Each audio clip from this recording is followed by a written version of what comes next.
여러분 어떻게 해야 행복할까요? 감사하면 행복해질 수 있습니다. 할렐루야. 감사로부터 행복이 출발이 된다 하는 것입니다. 근데 우리 생활 가운데 가장 안 되는 것 가운데 하나가 뭐냐? 감사의 생활이 아닐까 싶습니다. 감사하면 행복해지는데 안 되는 게 뭐냐? 감사가 잘 안 된다는 거예요. 하나님께서 우리에게 분명히 범사에 감사하라, 이것은 명령형으로 되어 있는데도 불구하고 여러분 하루에 과연 얼마나 우리가 감사하는 마음을 가지고 살아가고 있습니까? 당신 때문에 고마워요, 감사해요. 얘들아 정말 감사하다, 고맙다. 여러분 우리가 직장 생활을 하며 신앙 생활하면서 우리가 과연 얼마나 하루하루 얼만큼 우리가 감사의 생활을 하고 있습니까? 솔직히 감사하는 마음으로 살아간다고 하는 것이 그리 쉬운 얘기는 아닙니다. 아침에 일찍 일어나서 출근하고 일하는 것도 얼마나 피곤한지, 야 정말 피곤해 죽겠다로부터 시작이 되잖아요. 이 참 피곤합니다. 또 사람을 만나서 그 사람들 사이에서 살아가는 것도 참 피곤하고 힘든 일이 아닐 수 없습니다. 우리 주변에는 몸이 아픈 분들이 많이 있어요. 하루하루를 정말 힘겨운 삶을 이어가시는 분들도 많습니다. 그런가 하면 또 인간 관계 속에서 원수가 생기기도 하고 사업에 그만 실패하기도 하고 많은 것을 잃어버리고 정말 망연자실 하늘만 쳐다봐야 하는 상황 속에서 과연 감사와 찬송이 쉽게 나올 수 있을까? 쉬운 문제는 아닌 것 같아요. 입시에 실패한 청년의 마음 속에서 정말 감사하는 마음이, 찬송하는 마음이 쉽게 나올 수 있겠습니까? 이처럼 삶 속에서 어려운 시간을 보내는 사람들이 참 많습니다. 우리가 지난 6개월 그리고 지난 한 주를 우리가 지내오면서 참 정말 하루하루를 한 달 한 달을 버겁게 힘들게 살아오면서 정말 범사에 감사할 수 있을까 물어본다고 하면 쉽게 그 대답이 나오기가 어려울 것입니다. 그래서 나는 정말 감사할 것이 별로 없다고 이렇게 말하는 사람도 있습니다. 그렇게 감사가 쉬운 것이 아니라는 것이죠. 말로는 감사하다고 하지만 삶의 내용을 보면 감사가 따르지 않는 사람들이 많습니다.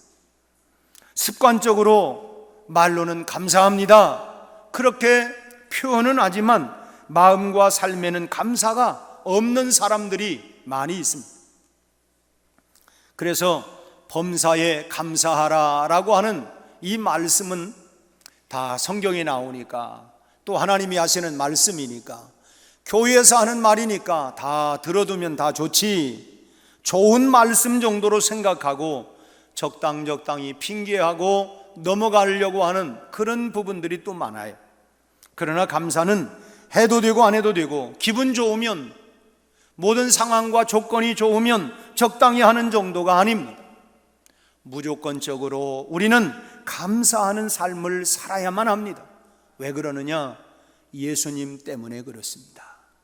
예수님 때문에 우리는 죄와 허물 가운데서 이미 죽은 자들이었지만 나를 대신하여 십자가에 달려 돌아가신 그 주님의 은혜와 사랑 때문에 우리는 구원받은 사람, 새로운 생명을 얻게 되었습니다. 여러분, 생명보다도 더 소중한 것이 어디 있겠습니까? 그래서 우리 주님은 사람이 천하를 얻고도 자기 목숨을 잃어버린다면 무슨 소용이 있겠느냐? 천하만국을 다 얻었다 할지라도 내 생명을 잃어버린다고 하면 무엇이 여러분 유익함이 있겠어요? 오늘 아침에 오래전 우리 교회에 나오셨던 윤수나 그 명예 권사님이 이제 장례를 아침에 일찍 발인을 했습니다. 제가 19년 전에 부임을 했을 때에 저 32사단 뒤쪽에서 그분들이 장어 양식장을 했어요.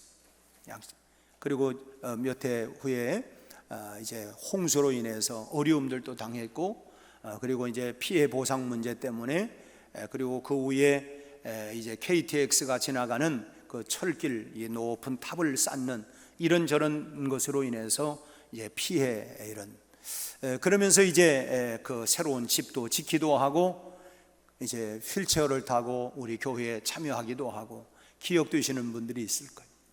그분이 하는 얘기 있어요. 목사님, 제가 언젠가는 잘하겠습니다 얘기하고는 언젠가가 그냥 지나가 버리고 말았어. 여러분, 뭐든지 지금 하시기를 바랍니다. 여러분, 가장 비싼 금이 뭐냐면 황금이 아니고 소금이 아니고 지금이래. 지금. 옆 사람에게 한번 얘기해요. 황금이 아니에요, 소금이 아니에요, 지금입니다. 여러분, 지금 하지 않으면, 오늘 하지 아니하면 다 지나가는 것들이에요. 감사도 오늘 하시기를 바랍니다. 표현하지 아니한 사랑은 사랑이 아니랍니다. 여러분, 부부를 향해서도 늘 감사를 표현하시기를 바랍니다. 그거 이 다음에 하다가 영원히 못할 수도 있어요. 지금 하세요. 할렐루야. 오늘 하시기를 바랍니다. 온 천하를 다 얻고도 사람이 자기 생명을 잃어버리면 무엇이 유익하겠느냐? 생명보다도 소중한 게 없습니다. 이처럼 소중한 생명을 얻고 영생의 소망 안에서 살아가고 있는 나를 볼 때에 우리는 하루하루 감사할 수밖에 없다 하는 것입니다. 나 같은 죄인이 용서함 받아 영생할 수 있는 주님의 사랑과 이처럼의 은혜와 사랑을 받았다면 우리는 마땅히 또 감사해야 할 줄로 믿습니다. 우리는 예수님을 닮아가고 있는 사람들입니다. 그래서 예수님께 배우고 예수님의 은혜 가운데 날마다 살아가고 있는 사람들이, 예수님께서 감사의 삶을 사셨기 때문에 우리도 그런 감사의 삶을 배우고 살아가야 합니다. 오늘 본문 말씀을 보면 다니엘에 대한 이야기를 담고 있습니다. 메대왕 다리오라고 하는 왕이 전국을 다스리기 위해서 120명의 고관들을 세워서 나라를 통치하려고 했습니다. 국무총리를 세워야 되는데 여러분, 아무나 세우겠어요? 그야말로 충분히 검증이 되고 이 사람이면 믿어도 된다라고 하는 사람을 세우지 않겠어요? 그래서 다리오 왕이 누구를 세울까? 이미 이 다니엘은 바벨론 때부터 총리를 통해서 나라를 다스려 본 이런 경험이 있는, 풍부한 경험이 있고, 또 그 마음이 민첩해서 다른 총리나 고관들보다 뛰어냈기 때문에, 다시 말하면 사리사욕을 차리지 아니하고 정말 나라를 위해서 그동안 헌신적으로 자타가 공인할 만큼, 인정할 만큼 하는 사람이기 때문에 다리오 왕이 이제 이 다니엘에게 총리로 임명을 했습니다. 그러다 보니까 다 시기질투가 다 있어요. 시기질투가 뭔가 좀 잘 이렇게 하려고 하면 시기질투가 언제나 있기 마련이에요. 그래서 이제 이 다른 그 총리들과 방백들이 모의를 꾸몄습니다. 앞으로 30일 동안 왕위에 누구에게도 무릎을 꿇는다든가 그러면 다 사자굴 속에 집어넣자. 그리고서는 이런 이제 모의를 꾸며가지고 왕에게 얘기하는데, 정말 이 왕은 자기를 모든 고관들이 자기를 위하는 줄 알고 거기에 어인을 꽉 찍었어요. 그러나 그것은 다니엘의 습관을 잘 아는 저 사람들의 음모였던 것입니다. 저들이 할 수 있는 방법은 그것밖에 없어요. 아무리 이 다니엘에 대해서 현미경 조사를 다 해가지고 뭔가 잘못된 것을 털어보기 위해서 조사를 했는데 아무것도 발견할 수가 없었어요. 다만 한 가지 발견되는 게 뭐냐? 오늘 본문이 그 다니엘서 6장 5절 말씀을 같이 한번 읽겠어요. 그들이 이르되 이 다니엘은 그 하나님의 율법에서 근거를 찾지 못하면 그를 고발할 수 없으리라. 하나님의 율법에서 근거를 찾지 못한다고 하면 아무것도, 털어먼지 나오지 않을 사람 없다고 하지만 아무것도 근거가 없다는 것입니다. 그래서 계략을 만든 것이 왕에게만 절하도록 했던 거예요. 이 법만 공표가 된다고 한다면 다니엘은 걸려들게 되어 있어요. 다니엘도 지금 자기와 동족들을 죽이기 위한 저들의 계략책이라고 하는 걸 잘 알고 있습니다. 그러나 다니엘은 거기에 굴하지 아니하고 예전대로 하루에 3차례씩 예루살렘을 향하여 무릎을 꿇고 기도하며 하나님 앞에 감사를 했어요. 자신이 죽음의 위협 가운데 있다고 하는 사실을 누구보다 잘 압니다. 이쯤 되면 타협이 있을 거예요. 그래, 30일이라니까 30일 동안만 내가 안 하고 그 다음 날부터 하면 되지, 이런 마음도 얼마든지 타협안이 있을 수 있겠지만 그의 믿음은 변치 않는 믿음이었어요. 환경이나 조건에 좌우되는 그런 믿음이 아니었습니다. 절대 믿음이었어요. 기분에 따라 좌우되는 그런 상황에 따라 좌우되는 그런 믿음이 아니었습니다. 그의 믿음은 깊은 뿌리를 하나님 앞에 내리고 있었기 때문에 바람에도 흔들리지 아니하고 가뭄에도 시들지 아니하는 견고한 시냇가에 심겨진 나무처럼 그런 믿음이었던 것입니다. 하나님의 말씀 안에 세움을 받았던 믿음이었기 때문에 그의 믿음은 이런 위협 가운데에서도 흔들리거나 변함하거나 또는 이 타협하는 그런 믿음이 아니었어요. 우리도 이런 믿음을 가질 수 있기를 바랍니다. 어떤 우리 교단의 마크가 여러분 가시밭의 백합화인 것처럼 여러분 세상이 끊임없이 우리를 흔들고 찌르는 가시가 있지만 그런 가운데에서도 흔들리지 아니하는 그런 믿음이 다 되시기를 주의 이름으로 축원합니다. 골로새서 2장 7절 말씀을 보니까 믿음에 굳게 서서 감사함을 넘치게 하라. 믿음에 굳게 서서 감사함을 넘치게 하라고 말씀. 히브리서 13장 9절 말씀을 보니까 빨간 글씨만 같이 한번 읽겠어요. 마음은 은혜로서 굳게 함이 아름답고, 마음은 은혜로 굳게 세워가는 것이 아름답다고 말씀합니다. 우리가 믿음 안에 굳게 서야만이 어떤 형편 상황 가운데에서도 변함없이 감사하는 삶을 이어가게 될 줄로 믿습니다. 우리가 예수 그리스도 안에 뿌리를 내리고 그분 안에서 그 말씀을 지키고 행하면서 온전히 세움을 받아갈 때에 우리는 감사할 수가 있는 것입니다. 한 가지 더 팁을 드린다고 하면 여러분 믿음으로 기도할 때에 이러한 감사의 생활을 할 수가 있어요. 기도가 능력이에요. 기도하면 감사할 수 있어요. 다니엘은 자신의 참 올무에 걸리게 하는 계략이라고 하는 걸 잘 알고 있습니다. 그럼에도 불구하고 다니엘은 하루에 3번씩 기도했던 습관을 따라서 예루살렘을 향하여 무릎을 꿇고 기도합니다. 기도할 때에 감사하게. 우리도 마찬가지입니다. 현실을 보면 정말 답답합니다. 정말 화가 나고 분이 치솟을 때가 많습니다. 정말 속상할 때가 너무 많아요. 도저히 감사할 수 있는 상황이 아닙니다. 정말 분노가 일어나고 속이 상하지만 이런 마음을 끌어안고 하나님 앞에 나가 기도할 때에 회개하는 마음을 우리에게 주십니다. 그리고 꽁꽁 응어려진 이런 마음들을 하나님께서 이런 마음을 풀어주기 시작을 합니다. 그러면서 나도 모르는 사이에 감사하는 마음이 드디어 나오기 시작을 해요. 그래서 부부싸움하고도 교회 와야 돼요. 오면 내가 이 인간 내가 밥 해주나 봐라, 내가 꼴을 안 본다, 이런 마음이 있다가도 여러분 기도하다 보면 그래, 내가 이런 강팍하고 완악한 마음, 돌 같은 마음, 이런 마음 풀어야지. 하나님, 제가 잘못했어요. 다 감사하는 마음이 되니까 행복한 인생이, 행복한 가정이 다 회복될 줄로 믿습니다.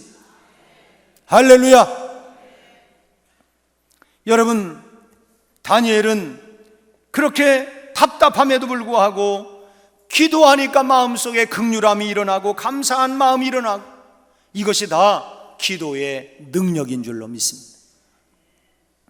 우리 복음성가에 약 8,000여 곡이나 작곡했던 화니 크로스비라고 하는 여사입니다. 이분이 눈이 좀 그렇죠? 소경입니다. 파니 크로스비 여사가 유명한 복음성 가수이기도 하고 작사자인데, 이분의 찬송 가운데 288장 예수로 나의 구주 삼고 성령과 피로 썩어듬나니, 이 찬송, 또 391장 오 놀라운 구세주 예수 내 주 참 능력의 주시로다, 메마른 땅을 종일 걸어가도 나 피곤치 아니하며, 이 찬송을 작사한 분이 바로 화니 제이 크로스비라고 하는 여사입니다. 이분의 목사님이 이분을 보면서 너무 안타까운 마음이 들어서 동정하는 마음으로 이렇게 얘기를 했어요. 참 하나님은 너무하시, 참 당신에게 이런 정말 탁월한 훌륭한 재능을, 그런 음악적인 재능을 주시면서 왜 시력은 안 주시는지 정말 내가 하나님 이해가 안 간다고, 너무 안타깝다고 이렇게 얘기를 하니까 크로스비 여사가 얘기합니다. 목사님, 저는요 다시 태어나도 장님으로 태어나도록 저는 기도할 것입니다. 목사님이 깜짝 놀랐어요. 이게 무슨 소리냐? 그랬더니 제가 천국에 들어가서 가장 처음으로 눈을 뜨고 뵙게 될 분이 예수님이잖아요. 세상에서 살다 보면 정말 이런 꼴 저런 꼴 별별 꼴 다 보는데, 보지 않아도 될 것을 내가 가지고 있는 눈 때문에 보아서 속상하고, 그런데 내가 그런 걸 다 보지 아니하고 장차 천국에서 예수님을 처음으로 볼 걸 생각하니까 나는 너무너무 감사합니다. 여러분, 얼마나 수준 높은 감사입니까? 이거 생각도 못 하셨지요? 그러면서 나는 이대로가 만족합니다. 눈을 감고 살아도 그런 세상이 나는 오히려 좋다고 이런 얘기를 하는 거예요. 그런데 우리는 뭐예요? 우리는 자유롭게 눈을 떴다 감았다 다 하잖아요. 눈을 떴다 감았다 하면서 그렇게 기도하는 삶을 살아간다고 한다면 우리는 이보다도 큰 축복의 삶을 우리가 살아가지 않겠습니까, 여러분? 우리 모두는 기도하는 삶을 통하여 이런 감사를 가질 수 있는 우리 모든 백운 가족들이 되기를 주의 이름으로 축원합니다. 어떤 분이 그런 말을 했어요. 믿음의 크기는 감사의 크기와 비례한다. 그래서 한번 따라서 하겠습니다. 믿음의 크기는 감사의 크기와 비례한다. 다시 말하면 감사하는 만큼 믿어진다는 거예요. 여러분, 그래서 우리가 그 사람의 믿음을 보려면 그 사람의 감사 생활을 보면 그 사람의 믿음의 이 온도를 측정할 수가 있는 거예요. 말로는 어쩌나 저쩌나 해도 여러분, 잎만 무성한 무화과 나무처럼 열매 없는 것처럼, 여러분, 그게 아니라 내 감사 생활을 보면 지금 내 믿음 생활의 수준이 지금 어느 정도다라고 하는 것을 다 평가할 수가 있다 하는 것입니다. 누가복음 17장을 보면 그 문둥병자에 대한 이야기가 나옵니다. 10사람의 문둥병자를 예수님이 고쳐주셨어요. 그런데 돌아와서 감사하다고 표현한 사람은 사마리아 사람 한 사람뿐이었어요. 주님이 그 9은 어디 갔느냐 물으셨고, 이 사람에게 내 믿음이 너를 구원하였다고 말씀을 합니다. 내 믿음, 어떤 믿음? 감사하는 믿음이 너를 구원하게 되었다. 감사하는 믿음이 너를 살려내게 되었다고 말씀을 하는 거예요. 여러분, 감사하시기를 바랍니다. 여러분, 나는 여러분이 정말 행복한 삶을 살아가기를 주의 이름으로 축복합니다. 그러려면 우리 입술에 감사가 넘쳐나야 돼요. 감사해야 돼요. 행복이 뭡니까? 깨닫는 거예요. 깨닫는 거. 그 깨달음이 뭡니까? 감사하면 행복해지는구나. 감사하면 행복해지는구나. 내가 당신을 만나서 비록 송중기 같은 남자는 못 만났지만 당신을 만나니 내가 너무 행복합니다. 또 하나 그 반대가 누구? 해교 같은 여자는 못 만났지만 당신 같은 여인을 만나 내가 사는 게 너무너무 행복합니다. 그러면 여러분은 다 행복해지는 거예요. 할렐루야. 얼굴만 예쁘다고 여자인 줄 아세요? 마음이 고와야 여자. 거기에 행복한 거예요. 할렐루야. 나는 행복한 여인하고 살고 있는 게 너무너무 행복한 거예요. 할렐루야. 내가 감사하는 만큼 행복한 것입니다. 어떤 집사님이 목사님을 찾아왔대요. 목사님, 난 이 교회 정말 너무 마음에 안 들어서 저 이웃 교회 보니까 너무너무 행복하고 천국 같아서 내가 그 교회로 간다고 오늘 하직 인사하러 왔다고. 그래서 목사님이 그랬답니다. 그래요. 근데 집사님은 절대 그 교회 가면 안 됩니다. 왜요? 집사님이 그 교회 가는 동안 지옥이 될 것이기 때문에. 행복한 교회에 당신이 가면 지옥 되니까 여기서 행복해진 다음에 그 다음에 가세요. 여러분, 천국은 여기 저기 있는 것이 아니라 바로 여러분 안에 있는 줄로 믿으시기 바랍니다. 여러분 안에 있어요. 내가 행복하면 모든 게 다 행복해요. 내 마음이 불행하면 모든 게 다 불행해지는 거예요. 여러분, 감사가 행복을 만들어내는 것입니다. 감사하는 만큼 강해지는 거예요. 어느 교회에 날 때부터 선천성 장애를 둔 부부가 있었어요. 근데 담임 목사님이 이 부부를 볼 때마다 늘 감사하고 행복한 표정을 짓는 거예요.